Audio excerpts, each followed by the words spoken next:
Hello everyone, this is Wes from Resurrection Auto. I've got a John Deere LA110 mower here that will crank but not run. So in other words, when you turn the key, the engine spins but will never actually run. And so this video is designed to help you, if you have a similar mower, to get yours back on the yard mowing again. Before we get started, I want to let you know that I am a Christian, and I've shot this video first and foremost to help you with your mower, but also to give you a chance to see what Christianity is all about. So with that said, let's get started with our repair. Okay, the first thing I want to do is get this hood out of the way.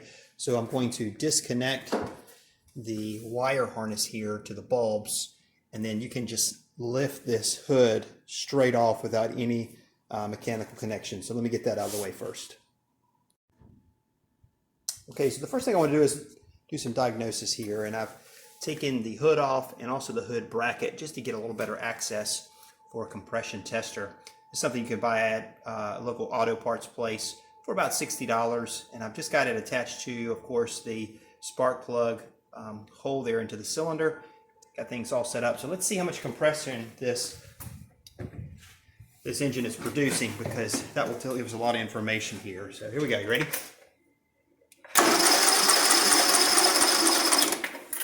You can tell the battery's kind of worn down because I've done this a couple of times, but the engine is developing absolutely no compression, actually zero. So that tells us that we don't have a fuel problem or a spark problem. It's definitely something internal to the engine.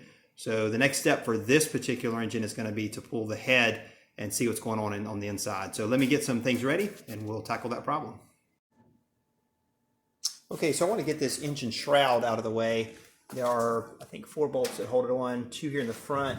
Looks like there are 2 here in the back.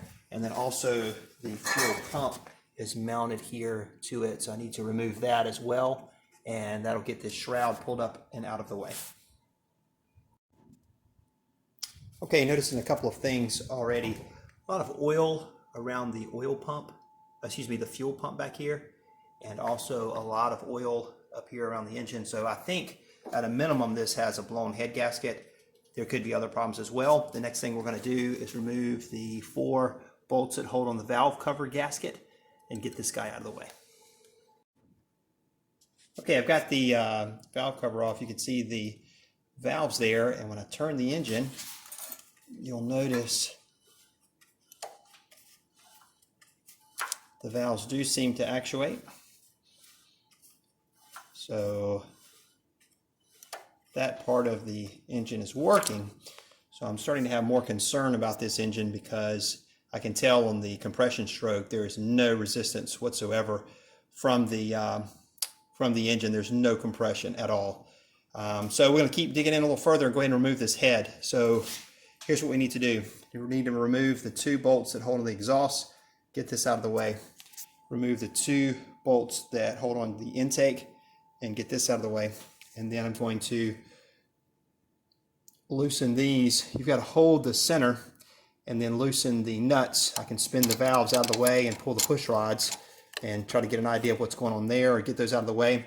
And then we're going to remove all the bolts that hold the head to the engine. So you can see them there covered in oil. One there, one over here. And just get all those out and go ahead and pull the head and see what it looks like. Okay, I've got the head off. There were 8 bolts that held it on. And I think we found our problem here. I know we found our problem. So if you look down in this head, you will notice the valve seat is out of place. And so the valve is stuck open. If you can see that or not, let's see if I can get a better view of it. There you go. And so it never would develop compression because all of the air fuel mixture just came right out of the valve on every stroke. So I need to find someone who can service this head. Let me do some research and I'll get this head serviced at a local shop, and then we'll show you some reassembly instructions. Okay, so I've had a chance to rework this head here in my garage.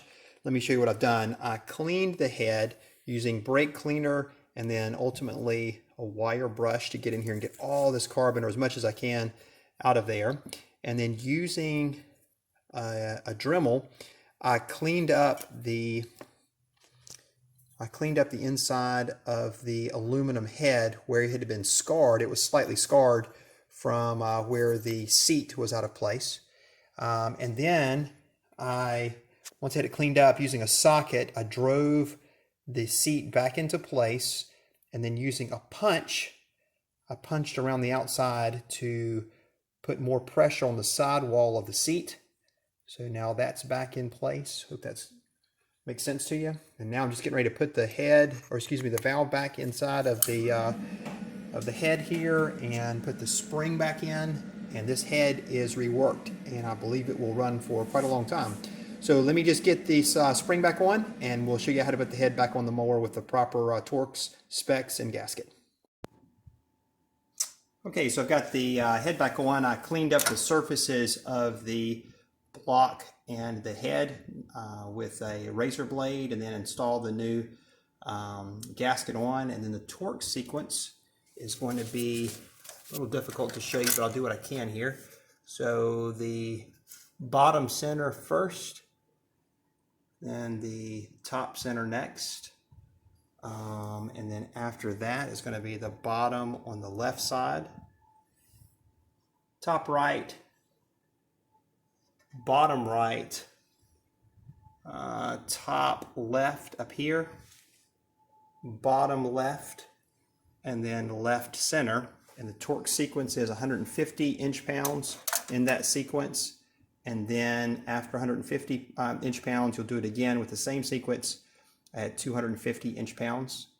Okay, so the next thing I want to do is to reinstall the push rods over here and swivel them back underneath the rocker arms. Got to remember to put the caps back on here. So I'll put those back on, and then we'll adjust the lash here, and we should be well on our way to getting this mower back running. Give me a second, I'll get that together and I'll show you what it looks like. Okay, using a feeler gauge, I've set the clearance on the lower rocker arm to 4 thousandths and the exhaust or upper at 6 thousandths of an inch.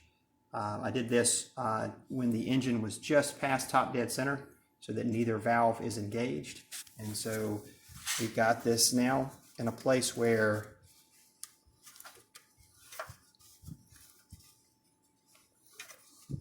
both of the rocker arms are working properly. So the rest of the steps are just as we disassembled it. So the valve cover all on next. I've got to clean up this gasket here and get that prepared. But valve cover one, exhaust, intake, cowling, and we'll put all that back together, fire it up, and see if this old mower will run again. Okay, got this mower all buttoned back up, ready to give it a crank. Just a couple of notes as we prepare to crank this. First of all, I went through the reassembly pretty quick, so I'm going to attach a couple of links in the description of other videos that show the process of staking the valve seat in detail, and also some of the extras on the reassembly. So I'll put those in the description below. Hey, I want to remind you that I am a Christian, and I shot this video first and foremost so that you'd have a chance to get your mower running again, but also so that you can know a little something about what Christianity is about. I'll put a link at the top if you want to look into that farther. Thanks for watching, and God bless.